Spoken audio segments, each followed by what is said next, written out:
Bismillahirrahmanirrahim. Ketika Nabi Shallallahu Alaihi Wasallam di usia 12 tahun dan Rasul Shallallahu Alaihi Wasallam tidak jadi ikut berniaga dengan Abu Talib, maka Nabi SAW mulai mencari pekerjaan atau kegiatan. Maka Rasul pun kemudian melamar untuk menjadi penggembala kambing. Penggembala kambing dari kambing-kambing milik orang kaya.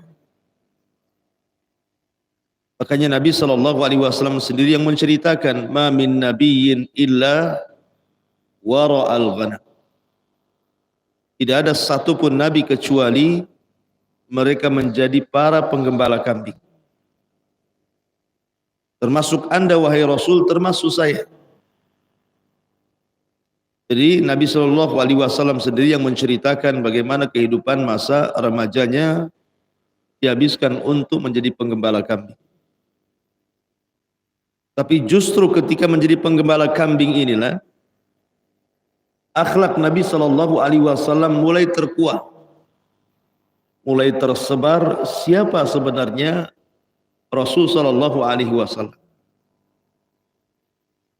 Nah, ketika Nabi SAW menjadi penggembala kambing, tentu penggembala kambing bukan hanya Nabi saja, tapi banyak para penggembala seusia dia ataupun mungkin di atasnya atau mungkin di bawahnya yang sama-sama bekerja untuk seseorang yang kaya yang banyak kambing. Sehingga terkadang salah seorang di antara mereka apabila menghadiri sebuah acara, mereka pun tidak berani meletakkan kambingnya sembarang, karena bagaimanapun kambing ini binatang hidup, tidak bisa diletakkan seperti benda mati. Belum lagi ancaman dari serigala-serigala. Belum lagi harus dirawat memang kambing itu. Sehingga kemudian teman-teman seusianya terkadang menitipkan kambing-kambing itu kepada Nabi SAW. Kemudian dia menghadiri acara. Kemudian selesai acara, diambil lagi kambing-kambing itu, dan herannya tidak ada satupun kambing yang hilang, tidak ada satu kambing yang sakit, bahkan kambingnya gemuk-gemuk. Dari sini maka Nabi SAW mulai dicintai sesama penggembala, dan mulailah dikenal akhlaknya Shadiqul Amin, orangnya jujur lagi amanah. Apalagi Nabi SAW diajak oleh teman-teman seusianya itu untuk berhura-hura, maka Rasul tidak mau. Kan di zaman jahiliyah terkenal suka minum khamar, suka berhura-hura, bermaksiat kepada Allah Azza wa Jal, apalagi di usianya gitu ya, usia remaja. Tapi Nabi memilih untuk tidur bersama kambing-kambing dibandingkan harus berhura-hura bersama teman-temannya.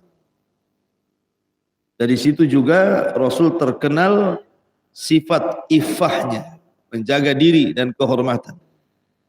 Tidak pernah menyentuh khamar, tidak pernah berzina, tidak pernah mengucapkan kalimat kotor, dan begitu seterusnya. Dikenal muamalahnya. Jadi satu sisi dikenal amanahnya, karena kalau dititipi sesuatu, maka Nabi akan menjaga titipannya. Situlah dikenal amanahnya. Bahkan orang-orang jahiliyah menitipkan sesuatu kepada Rasul bukan hanya di masa jahiliyah saja. Sampai ketika Rasul jadi Nabi pun masih. Walaupun satu sisi mereka membenci dakwah Nabi, tapi sisi lain mereka butuh kepada Nabi. Jadi kalau mereka safar berniaga ke Syam atau ke Yaman, mereka menitipkan harta mereka di rumah Nabi SAW. Seolah-olah Nabi adalah pencetus bank syariah pertama dalam Islam. Penitipan barang. Makanya kenapa Nabi ketika hijrah ke Madinah, Beliau meminta Ali radhiyallahu anhu untuk menggantikan posisinya, tinggal di rumahnya. Salah satu alasannya adalah karena ada barang-barang orang-orang jahiliyah yang belum tersampaikan kepada pemiliknya dan sedang safar. Sehingga Rasul mengamanahkan kepada Ali untuk mengembalikan barang-barang itu. Kalau mereka datang, baru engkau menyusul hijrah. Itu salah satu alasan kenapa Rasul meletakkan Ali di rumahnya. Karena ada barang-barang yang belum sampai ke pemiliknya. Dan Rasul meminta kepada Ali untuk menyampaikannya. Walaupun taruhannya nyawa masalahnya.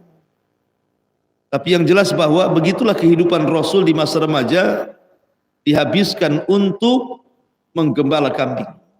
Dan justru dari situlah Allah mempersiapkan Rasul untuk menjadi Nabi dan juga Rasul. Ma'asyiral muslimin yang dimuliakan Allah subhanahu wa ta'ala. Setelah usia Nabi SAW menginjak sekitar kurang lebih 20 tahun,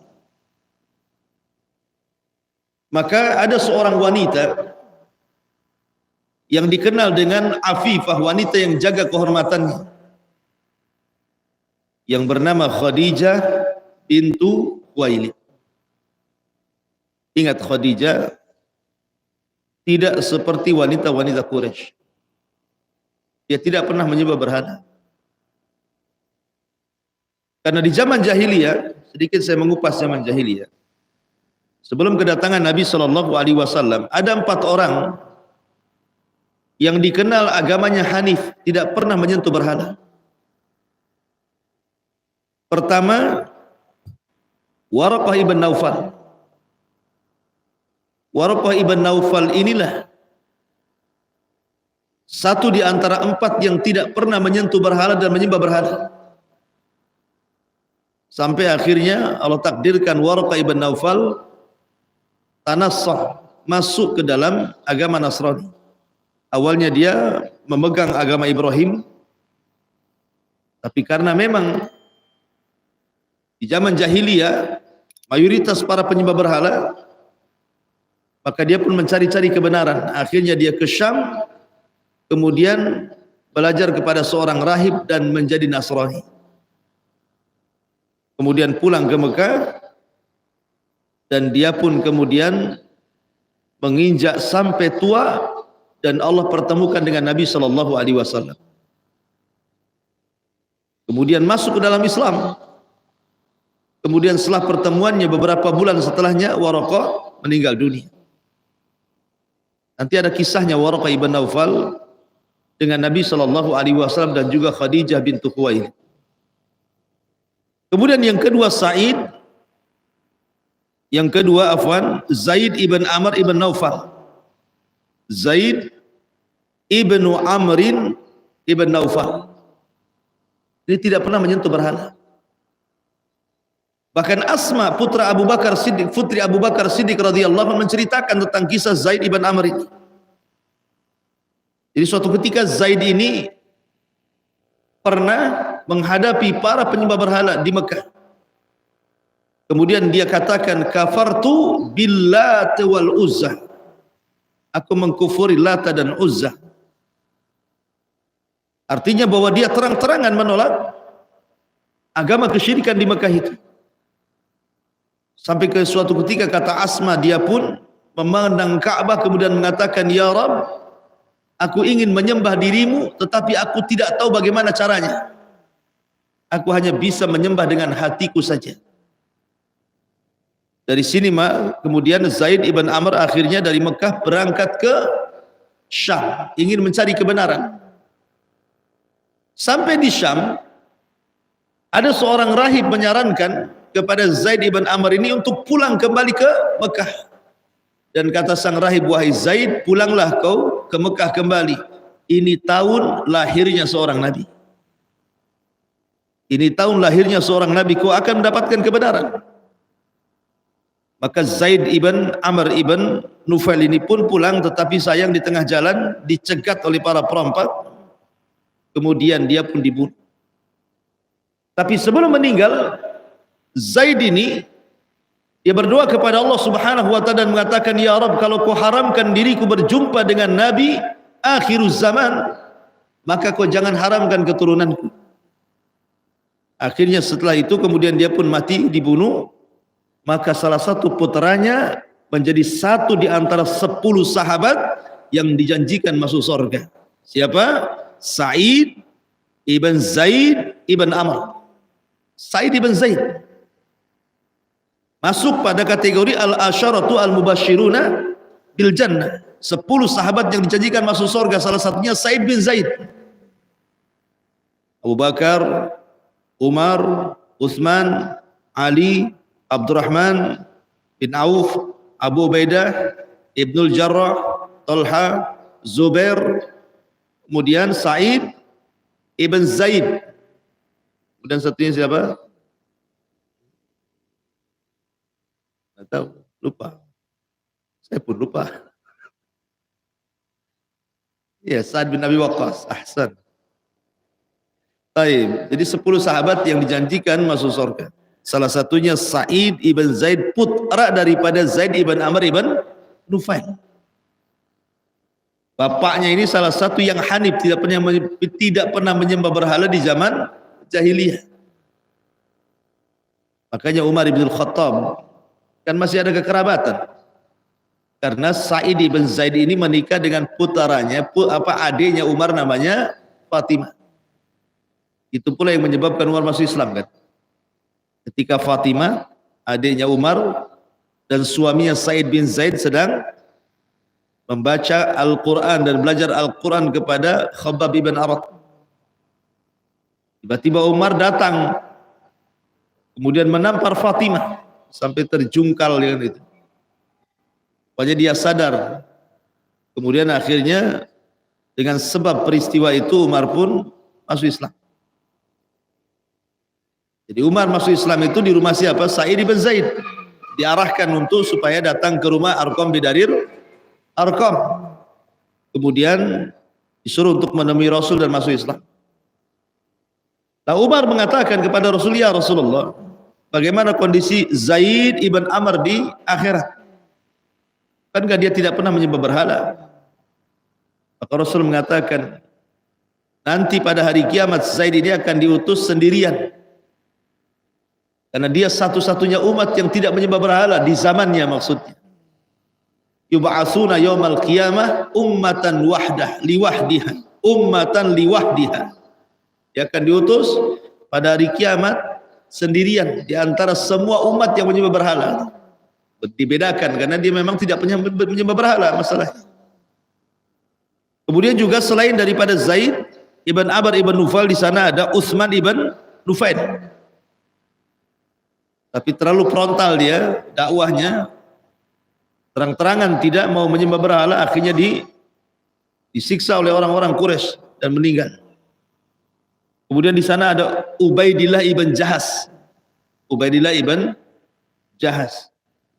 Jadi ada Waraqah ibn Naufal, ada Sa'id, ada Zaid ibn Amr ibn Naufal, ada Utsman ibn Naufal, dan ada Ubaidillah ibn Jahas. Ini 4 orang yang tidak menyembah berhala di zaman jahiliyah, yang disebut dengan Hanif namanya. Hanifan muslima wa ma kana minal musyrikin. Jadi orang-orang yang tidak menyembah berhala di zaman jahiliyah itu disebut Hanif. La Khadijah bintu Khuwailid ini banyak belajar kepada pamannya Waraqah ibn Naufal, sehingga Khadijah tidak dikenal menjadi penyembah berhala. Dan dia dikenal wanita tahirah yang suci. Sampai-sampai orang-orang jahiliyah menyebutnya dakhaltu minat tahirah wa kharajtu minat tahirah. Aku keluar ke rumah wanita suci, aku masuk ke rumah wanita suci. Begitu mereka menyebutnya Khadijah sebagai imra'atun tahiratun, wanita suci. Karena satu-satunya wanita di zaman jahiliyah yang menutup aurat adalah Khadijah. Padahal Nabi belum ada, tapi dia sudah berjilbab, menutup auratnya. Makanya disebut wanita tahirah suci. Lah Khadijah ini adalah wanita seorang tajirah, pembisnis ulung walaupun dia seorang wanita. Cerdas dalam mengelola harta. Dia mengambil bekerja sama dengan para peniaga-peniaga, bisnismen Mekah yang besar-besar, bekerja sama dengan para pembisnis itu, kemudian meletakkan barangnya di barang-barang mereka, kemudian mereka yang mengelola. Akhirnya Khadijah pun menjadi manusia atau wanita yang paling kaya di zamannya.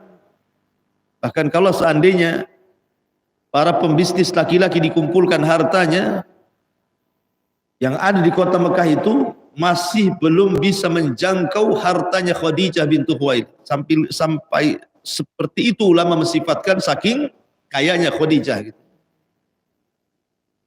Lah akhirnya kemudian Khadijah ini punya budak laki-laki namanya Maisarah. Khadijah mengatakan, wahai Maisarah, tolonglah carikan kepadaku seorang laki-laki yang jujur dan amanah untuk diamanahkan dengan perniagaannya.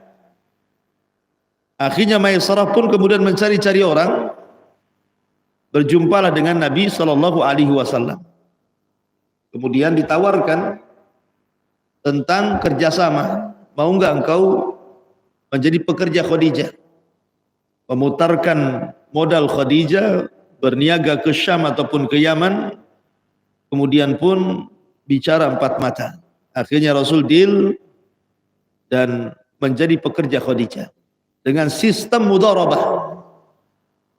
Sistem mudharabah itu artinya Khadijah yang memberikan modal, Rasul yang memainkan modalnya. Namanya mudharabah. Maka mulailah kemudian Nabi SAW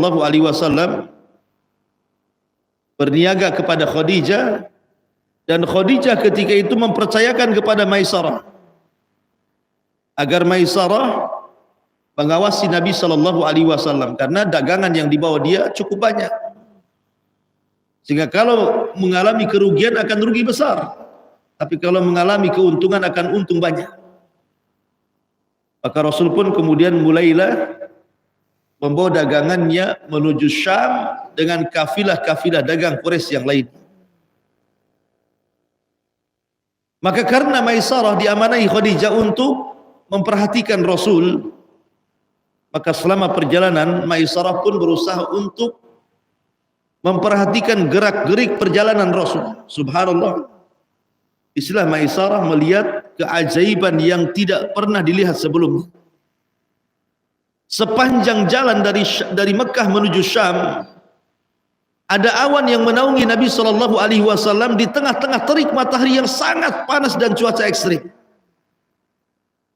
Dan dalam riwayat bahwa ada malaikat yang menggiring awan kemudian menaungi Nabi SAW. Karena bagaimanapun namanya padang pasir, tidak ada pepohonan lain dengan hutan, sehingga risiko kematian, kehausan, kelaparan itu mungkin gitu ya. Kalau di hutan itu kan masih ada serapan minum, masih ada biasanya air gitu ya. Mau makan masih ada buah-buahan, ya kan, mau berburu masih ada hewan-hewanan. Kalau di hutan, kalau di padang pasir apa yang diburu? Paling ular ya, biawak gitu ya. Padang pasir itu. Jadi intinya bahwa Maisarah melihat keanehan. Kemudian ketika sampai di Syam, di perbatasan Syam, ada sebuah pohon. Maisarah pun kemudian istirahat di situ bersama Rasul. Tiba-tiba Maisarah dikagetkan oleh seorang rahib namanya Buhairah rahib. Ini kali pertama Buhairah rahib berjumpa dengan Nabi SAW dan Maisarah. Tapi Buhairah tidak berjumpa dengan Rasul, hanya bertanya kepada Maisarah dan mengatakan, wahai fulan, tidak ada yang duduk di pohon ini kecuali seorang Nabi. Karena sebelumnya orang ya lalu-lalang saja, tidak ada yang duduk di situ. Rupanya Rasulullah SAW duduk di situ. Maka kemudian Buhairah mengatakan, hei Maisarah, tidak ada orang yang duduk di situ kecuali seorang Nabi. Oh, direkamlah Maisarah, dicatat. Oh, ini juga catatan penting nih, karena harus laporkan kepada Khadijah masalah. Kemudian ketika sampai di Syam, bagaimana Maisarah melihat kepiawaian Rasul dalam berniaga, akhlak Rasul, ucapan Rasul, dan begitu seterusnya, dicatat semuanya.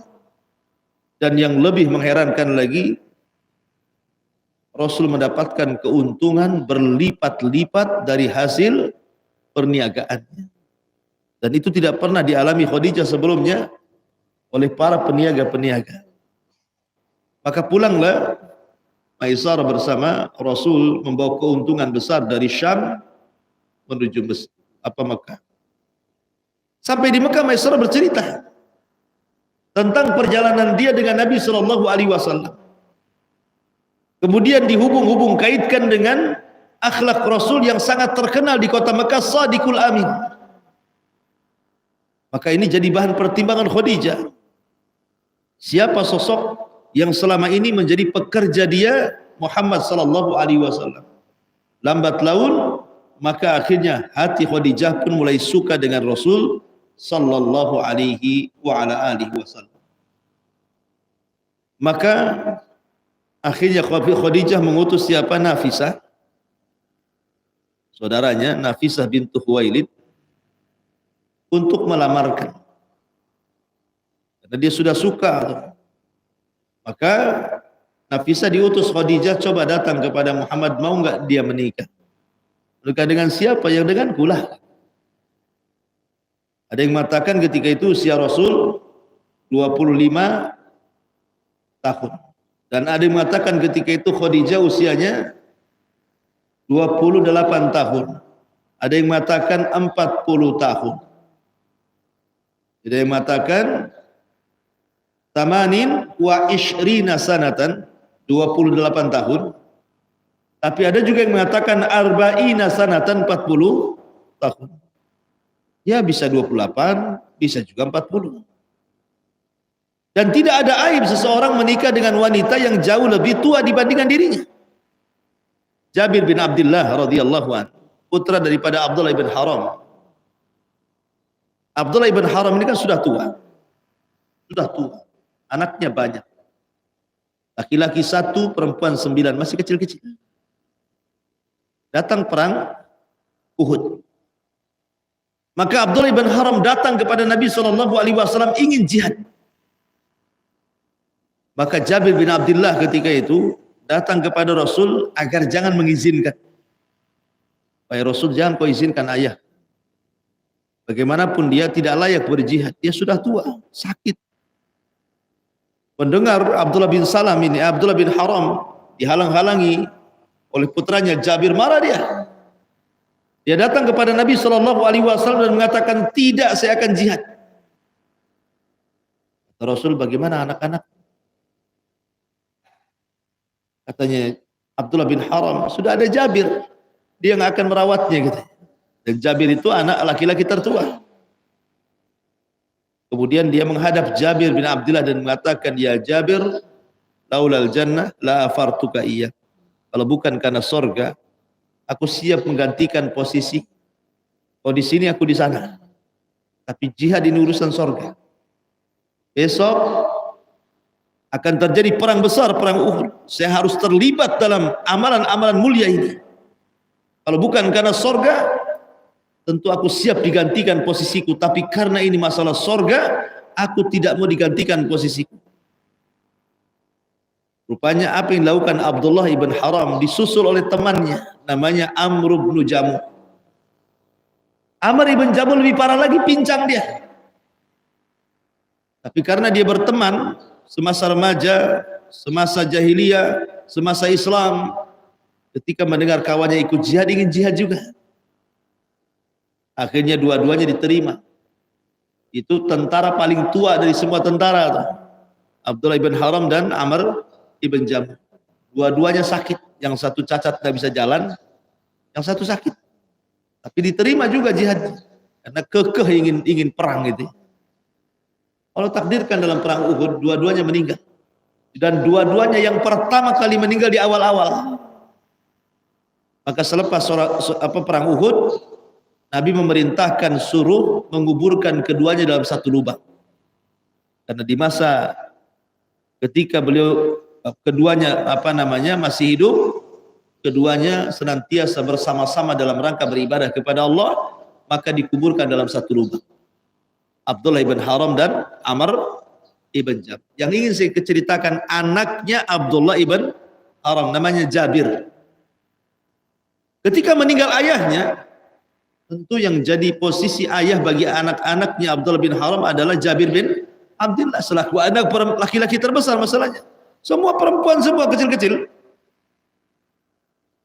Disinilah kemudian Abdullah bin Haram pun menikah dengan seorang janda. Akhirnya kemudian setelah menikah dengan seorang janda, kemudian dia datang kepada Rasul. Rasul melihat, namanya habis nikah kan nampak kan. Habis nikah dengan yang belum menikah, yang sudah lama nikah, mukanya pun nampak. Nah, ini jomblo. Ini baru nikah nih, senyum juga kan. Ini kayak mau nikah lagi kayaknya. Nampak ya.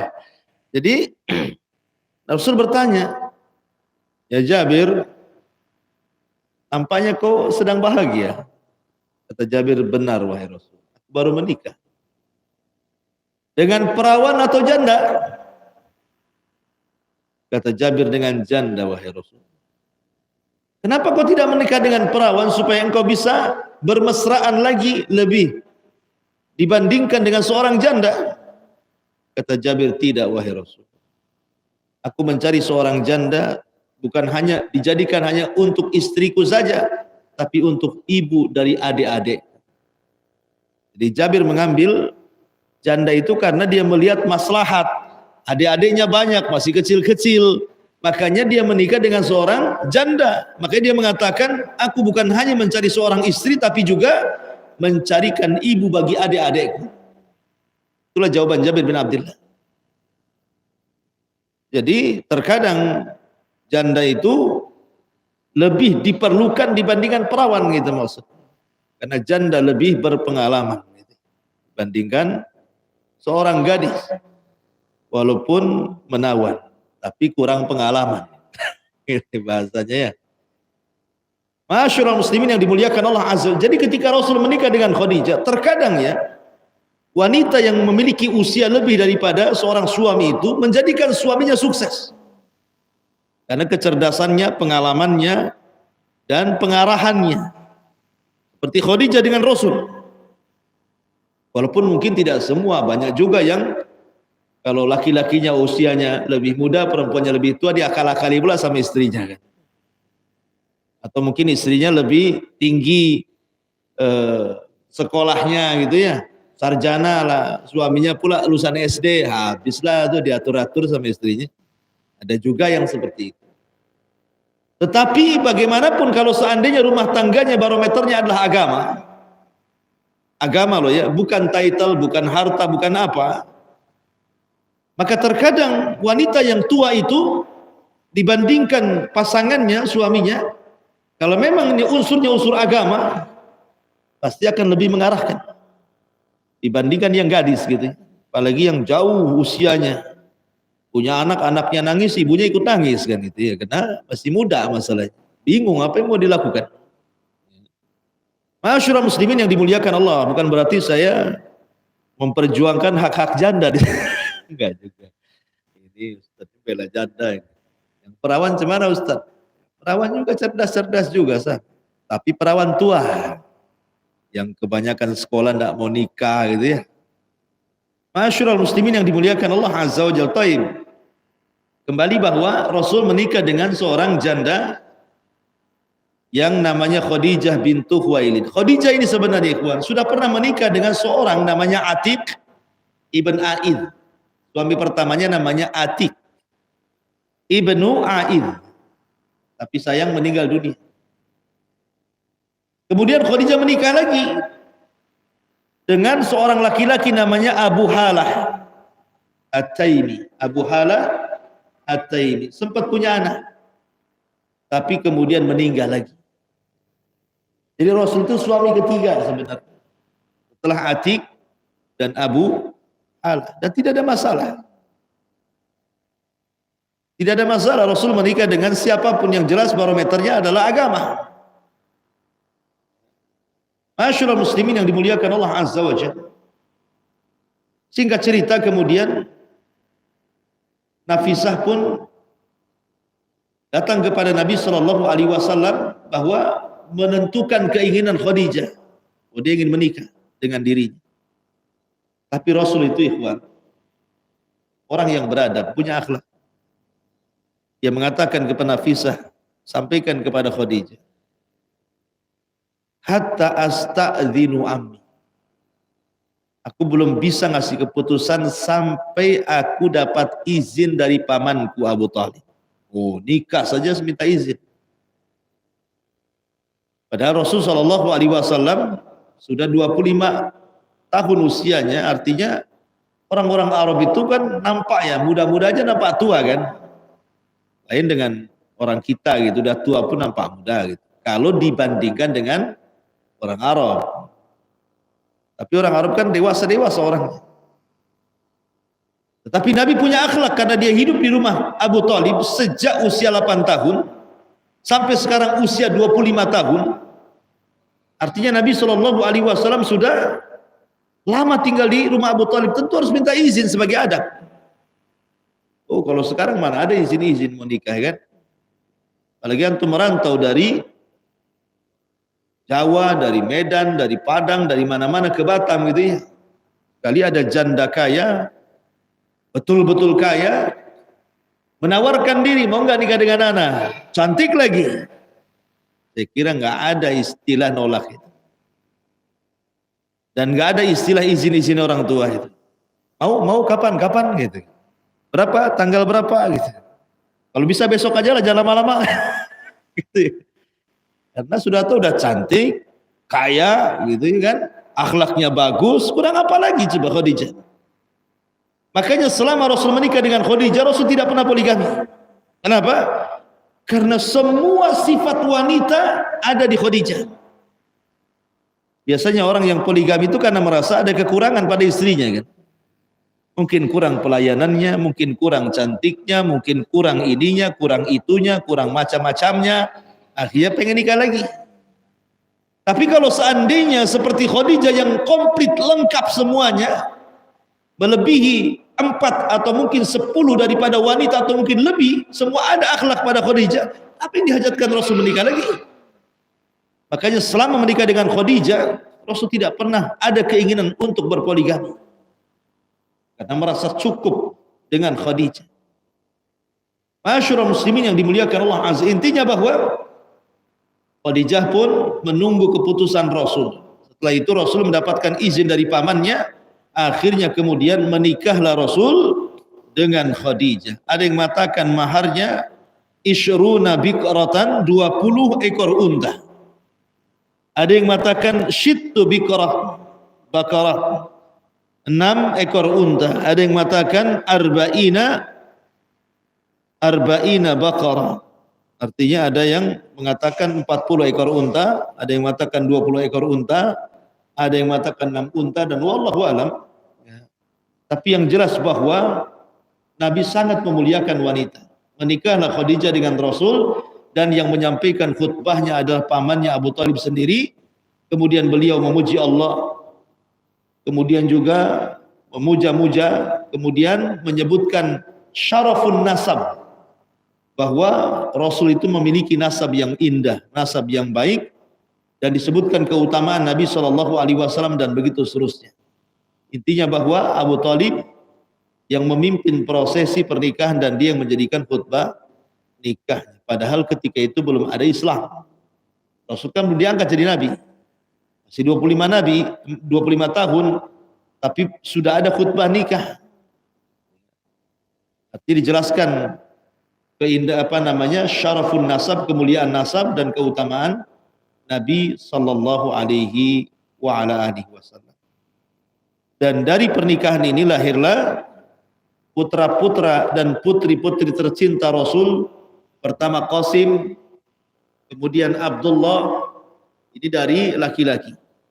Kemudian dari perempuan lahirlah Zainab, disusul dengan Ruqayyah, kemudian disusul dengan Ummu Kulthum, dan yang paling kecil adalah Fatimah bintu Rasulullah sallallahu alaihi wasallam. Tapi sayang kemudian Qasim dan Abdullah anak laki-lakinya meninggal dunia.